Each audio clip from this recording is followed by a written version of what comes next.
we're just previewing Love Shack versus Defuse, but don't forget Defuse is kind of, to me, like the sister team of Scylla.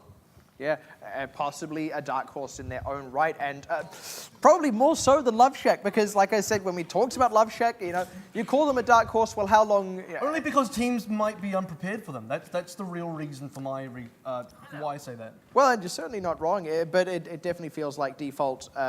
If they do end up being a surprise, they will be the more surprising surprise, if you will. But speaking of surprises, it's a fairly stock standard looking defense to start off with. That's not on a this surprise. high ground for WM1. Not a surprise at all. I am decidedly unshocked. What is, you know, one thing I'll quickly point out is not really any snipers here. We've got no Hanzos, got no Widowmakers. Yeah. Sorry, Smite, sorry, Easy. It's just not going to happen this game. At least not in this initial rollout, this initial point. Although, you know, I think if this you're isn't the point that favours them. No, I do actually believe, you know, if you're going to play Widow or Hanzo, this is probably the one you actually do want to play it on. You feel? I would put some money on the second point purely because of the high ground that can be kind of stolen with a couple of good picks, but that is all conjecture, something happening in a parallel universe, and what we do have in front of us is the payload already underway for Defuse, rather, and we're going to go ahead and see how WM1 mount this defense. The opening skirmish hasn't really gone anywhere just yet, aside from Jorf getting low, but as the Roadhog, he's going to be more than happy to go off and heal that up. Stunner's definitely looking for an opportunity to go in as well here. I mean, this is now turning up the heat for the... Yeah, looking for it. Shrandy already on the high ground, still unable to close it out on the enemy side, Lucio Swilko. The only pick-off is actually going to be with the hook Patterson going down. They're going to try and get onto this, knocking down Boris. Jorf does finally go down, but without finding any more picks, Defuse, they're not really going to have much left in the tank here, forced up into the server room, and they're going to be routed back out to their respawn. Well, Defuse actually pushed fairly quickly there. Again, they didn't really get the amount of picks they were looking for, and even now, you're going to see Vanguard, he's going to be, that's a pretty delayed kill. I mean, he actually managed to get armor down earlier on there, which is not a bad pick, but obviously they got to come back here. Stunner, he's got 100% ult charge. Vanguard as well. They got a couple of DPS ults to work with. Noid though on that 100% for Earth Shatter. This should, to me, still be a fight in the favor of WM1. Yeah, TBR Vanguard would have to pull out a pretty fantastic tac visor here, but honestly, with Shrandy on this high ground, they're finding it quite hard to crack this soldier. They're actually going to move all the way around the server room, all the way onto the high ground. As you said, you know, they want to crack that soldier first. That's exactly what they're going for. They've just swapped sides. Yeah, Shrandy's actually running away. Oh, here goes Stunner though, looking to get on top of it. He can't quite get it because there's the barrier and the biotic field. Now actually, he's under the bridge, does finally find Shrandy. And actually, this kind of swapping of sides may start to hurt WM1 here if they're not careful, losing 0 as well. Now Noid, and they're going to find the momentum now here. Defuse going to try and get back onto this payload. If they can just drop down armor, there they're going to go, getting that one, and the payload is again underway. And Hobbs, cheeky sleep. He just got slept by Zero. He got slept by Patterson right at the end there. You know, this is the thing about WM1 is knowing he had the Earth Shadow ready. If he had gone just a little bit more mileage out of that, there could have been a turnaround fight. The big factor there was Stunner's Dragon Blade taking out Shrandy first. I mean, he hunted Shrandy for so long. Not only did he kill Shrandy, he then went on to get a second kill on the reset as well. That really snowballed Defuse to get that win. Yeah, they got exactly what they wanted out of that. And if you look at the ultimates that are up, very few resources committed by WM1. They could have used more there. They only used the Earth Shadow. Again, though, Stunner trying to get onto this high ground. This time going to be repelled a little bit more by Zero. Armor going to commit a Graviton though. They need to try and get some kills in the middle of it, and they are. They're going to knock down 4 of them. All of a sudden, it just goes. Noid does get traded back, but Stunner, he's only one Genji. He is going to have to make like a tree and get the heck out of there. A really good positioning coming out of WM1 as well. They only had to use 2 ultimates to get that one out there. Even really conservative with the nano boost. I'm kind of glad they didn't nano boost Jorf there with the whole hog. They didn't actually have to do that. Really good thing for Defuse is they managed to get themselves out of that one, still with all 6 ultimates available. This time around, no Graviton to deal with. They still have to get WM1 off the high ground though. This is going to be a problem. Yeah, that's going to be the hard thing. I mean, Shrandy up there with 0 is hard to take down. Stunner couldn't do it before. Oh, they're trying to get the damage on already to start off. He's going to go in with that Nano Visor combo right on top of them, but he can't quite pick the target. All he gets to start with is Horus. Now onto Top Mower. Now with those 2 tanks out, that is everything they needed out of those 2 ultimates. Going to look to take out Swilko on the retreat. And they do get him. Shrandy does need to be careful to not die, but on the biotic field, he is going to be just fine as Defuse go in for a retreat. And this is another problem for Defuse is they let WM1 initiate on them again in that last fight. I mean, the second time we're seeing the second checkpoint in the hangar, it's always been WM1 getting in there first. And Defuse, they're not even really retaliating this. They're getting inches with the cart every single push, but they are losing a lot of time. Oh, they're going to go in for the response, though. Their own Graviton, but they haven't killed anyone. Stunner committing a Dragon Blade as well with the Nano Visor. Sorry, with the Nano Visor, with the Nano Boost. He doesn't find anything. Now looking to get Dwarf, though. It took all their ultimates. They didn't get any kills with those, but they do get kills off the back of it. Yeah, the card is moving. That's the key thing. Taking out Dwarf was a big one for that. Shrandy, though, he's still on the high ground, still doing a ton of damage down onto these fellas. He's looking to get out Patterson, but the cart still underway. That's the really key thing. If they can get this point, it doesn't matter. What Shrandy is able to do is he gets now forced back by Tom Moa. Unfortunately, the anti-heal means Tom Moa is going to go down. There's going to be Zero still on the high ground, keeping everyone healed up. And they do hold because, honestly, the ultimates did not get enough mileage for Defuse. You're absolutely right. This is a difficult point for the attack to really get mileage as well. It's so close to the defense respawn. The defense just respawn directly in time. And if you want to compare mileages here, WM1 gets so much more out of their ults. This is 5 ultimates coming out from Defuse. Boris, he threw down his Earthshatter in the corner against a couple of players, but none of his team was there to really take advantage of it. So 5 ultimates gone now for Defuse, and it's not enough. Yeah, here they go again. Another Nano Visor is going to take out Swilco and TBR Vanguard, looking to get Tomo on the back of that. As Boris as well, he's actually got a Quadra out of just that combo there. There will be a few more ultimates to come in for the counterattack, but honestly, Armanoid and Jurf are going to have ults too. And this is the thing again, they're very conservative, they're getting so much mileage out of all these ults. 2 ults every single time is exactly what WM1 need. They just need, I mean, it really should just be Q2, Q plus 2 at this point, because they just need 2 ultimates, they get the entire wipe, Defuse. They use 5 and they don't get nearly enough. Now they got 2 of their own. It's not really the same combat that they really want to be, that they really can get enough mileage out of. Tomoa, so low to start with as well. Yeah, they really need to get onto that high ground, like you said, and every single time they haven't managed it. But Stunner this time, AVRL to take out Zero to start it off. He needs to get one more to really get the momentum going. They need to find someone looking to get onto armor. Does not quite take him down. They are going to get the sound barrier in to keep him going, though, as Swilco is able to drop off Noid. Let's see what else they can get now. Is Shrandy actually going to go into a full retreat here? They're just kind of giving up the payload here. I don't feel like they need to, but they are going to give it a, and that gives TBR Vanguard a nice set of kills there. Boris actually getting the kill credit on Jorf. That will be another point cap for Defuse, and I feel like it was given away and didn't need to be. Yeah, a little bit there. Stunner, again, he really started off killing Zero right at the beginning. Oh, Noid. There's a couple of good pickups as well right at the end. That's going to give them a little bit more momentum pushing into checkpoint number 3. I actually didn't feel like the start was particularly great. They did kill Zero, but they did also, Stunner also committed Dragon Blade onto Shrandy. This time he didn't manage to take him down. He actually switched targets quite quickly, which ended up probably being the better move. They killed everyone else and they still managed to cap. Shrandy's already given up what is some of the best high ground for a soldier here. He's given it away to TBR Vanguard. This is going to be a Graviton to start it off, though, and they're all kind of caught in it, but TBR Vanguard, he's able to get damage on. He doesn't quite take out Noidi and didn't quite finish off the job on Jurf, as the rest of his team did get wiped in the Graviton. I'll be honest, all the positioning in the world is not going to help you if you don't get the kills. Defuse again, only 2 ultimates. That's exactly what they need. They charged the other 4 ultimates as well. This is now going to be a pretty decent hold. No snowball effect coming out from Defuse, and they actually had the early picks coming into this checkpoint as well. Cast now about to get around that corner, but expect WM1 to get the initiation again. And Vanguard going down early, that's the sign. Oh, Stunner actually going in, forced the Nano Visor out, but I'll tell you what, it's still got a lot of mileage, and that is going to be a almost complete team wipe. I think TBR Vanguard actually just respawned is why it doesn't look like a team wipe, but that was 2 ultimates for none. There's 20 seconds left to go though, so, you know, if you've waited this long, if you're Defuse, you've given up all these fights, you have to put the gas on now. You have to turn up the heat and take this one push out. This is certainly the 2 one. more ults remaining for WM1. Oh, Noid catches 3 of them in the Earthshatter, and Stunner's in a lot of trouble. Able to go into full retreat. Boris trying to charge in, but already got dropped down, and Tom Moa as well falling in the chaos. It just fell to pieces. Noid got the drop on them. Noid's positioning was so good. He was hiding in that sort of side room. And I don't even know if Defuse really, I think they sort of look at the situation and think, hey, where's Noid? They kind of even just forgot by the about time Noid. you think about it, you're suddenly flat on your back with the whole team pummeling bullets into you. But what I'll say is Boris didn't actually get Earthshatter. He went for the counter Earthshatter, but he didn't really get the result. I mean, I think he stunned maybe 1 or 2 players, but not the key players that ended up killing his own team. And again, I think one of the key letdowns for me from Defuse so far is that they've been too willing to give up fights. I mean, you have to understand which fights you should be able to give up and which fights you can't. But they're just sort of happy to give up most of the fights. And that's why you see the time went down so quickly. They went to the final fight, about 20 seconds left to go.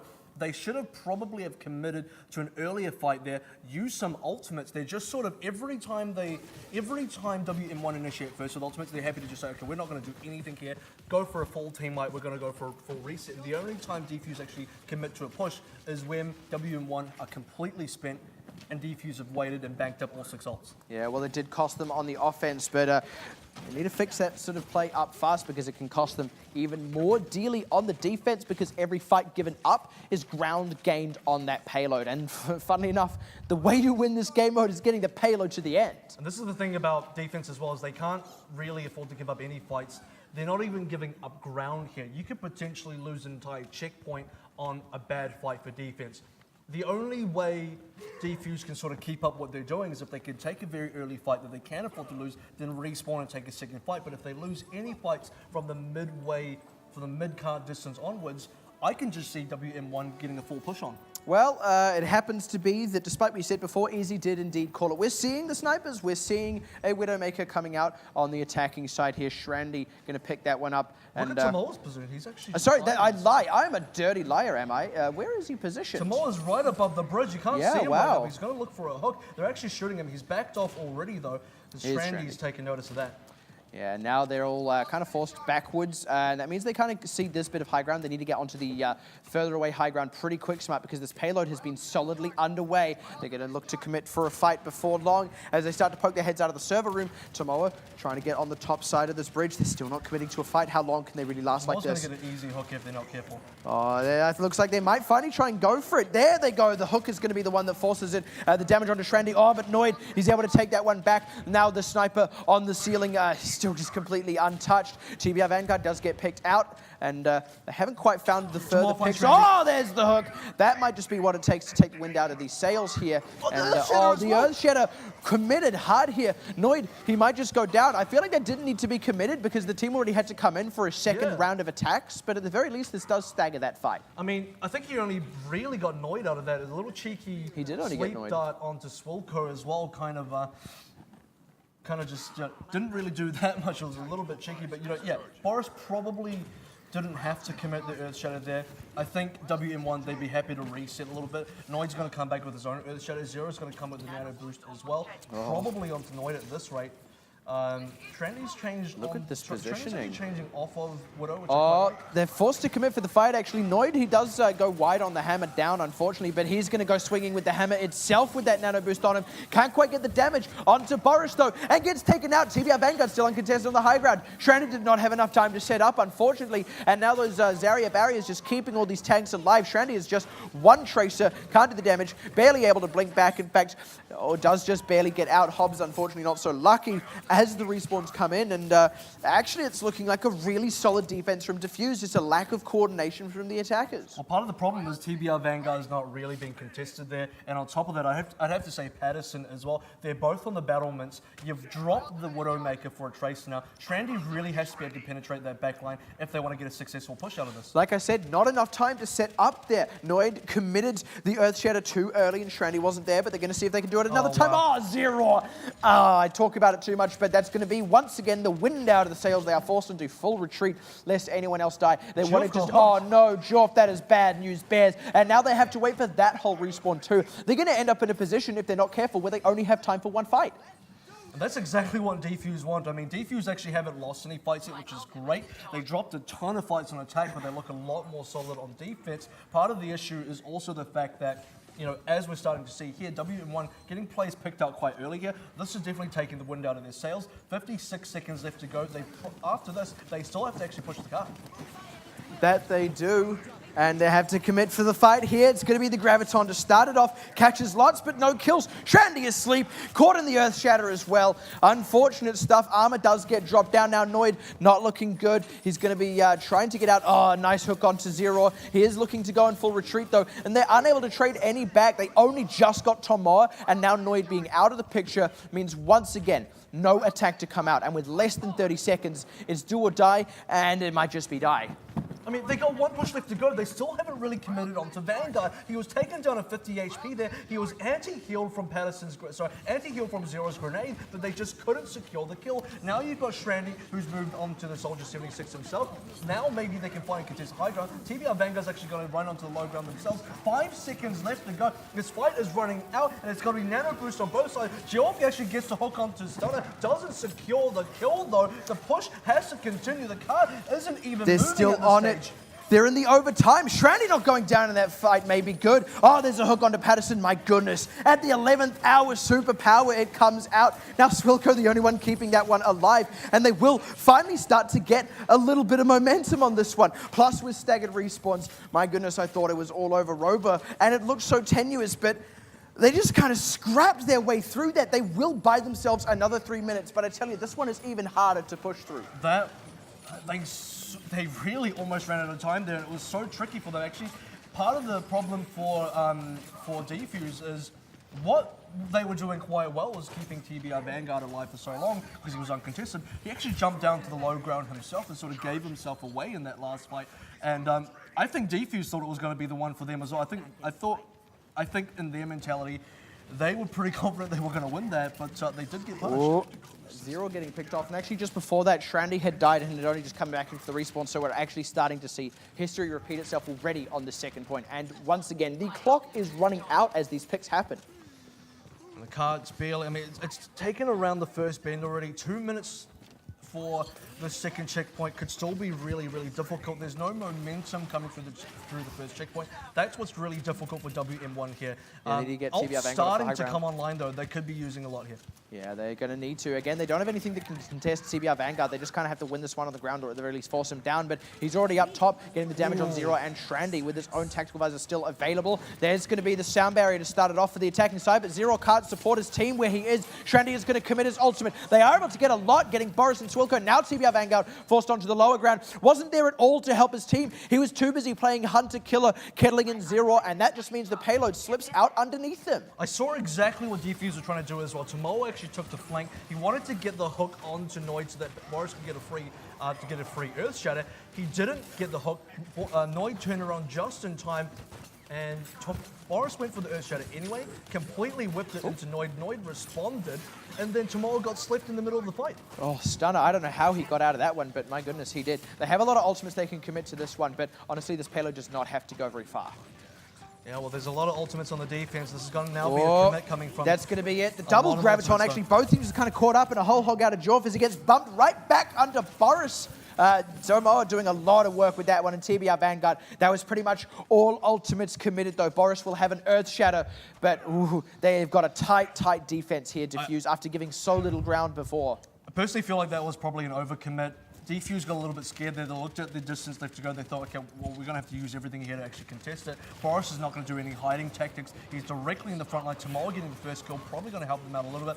That will slow down WM1 by a little bit of time, but the cut's still so very, very close. Yeah, especially with that nano boost just about to come available when he died. Zero now has it available for this next fight, like you said. Oh, Shrandy! That is unfortunate. And again, with an ultimate almost available. This is like a repeat of the first checkpoint. I mean, every time WM1 sort of want to go in there, they just lose a couple players here and there, get those staggered respawns. Can WM1 actually get into this without losing people to start? They've got to commit right here, right now. A hook onto Tomoa might be big. The counter hook to come in, but the Earth Shatter. It only gets armor. Unfortunately, the angles weren't quite there. He's going to charge him in. Noid's still in the middle of this one. Boris actually on full retreat, and Hobbs, he's the one sitting on the payload. If they give it up for a split second, Hobbs will be making movement happen. Now they're going to try and take out TBR Vanguard on this top side, but they need to get kills. They're going to commit it onto Shrandy here, giving him the nano boost, even as the tactical visor has already been used. Yeah, and sound barrier as well. They get Boris, now they get Stunner. That's going to be what forces TBR Vanguard off this high ground, and he has not got the same mileage so far. Looking to finally try and get onto Geoff. He's going to commit the visor though, getting Shrandy and Geoff and Zero. Oh, they just start to sweep it up. Tomoa as well, getting 2 with 1 shot for the kill credit there, and they look like they were about to do what they did before, force him onto the low ground, but he still had so much he could do himself, and he was allowed to do it unimpeded. And this is going to be a very forward hold now for Defuse. They're going to have to hold extremely forward. 5 seconds left to go. Don't let anyone touch the that. graviton committed. That's going to be it. They don't have the momentum to get through this one. They're finally going to touch the payload, but with so few members left. Unless Shrani pulls out a miracle here, this is just not going to happen. Swilko taking out armor. There's a great graviton at the back end. Shrani's just got attack visor, but he's not on the payload! And the overtime ticks down at what looked like it might have been a last-second miracle, turns into absolute disaster at the end. It's an even one here, just because of the double point cap, but more ground for one team, less ground for the other. Defuse will take it. It's an extremely close game. Honestly, I felt like WM1 had that one in the bag. When the double sound barriers came out, there were definitely more numbers on the WM1 side, but the respawners coming back in for Defuse really came in to secure, and this is part of the problem as well. The fight went on for so long. TBR Vanguard managed to get an ult in the middle of that. If WM1 had been able to secure it a lot quicker, that would have easily been their push. They didn't even have that much distance left to go. They were so close, but yet so far.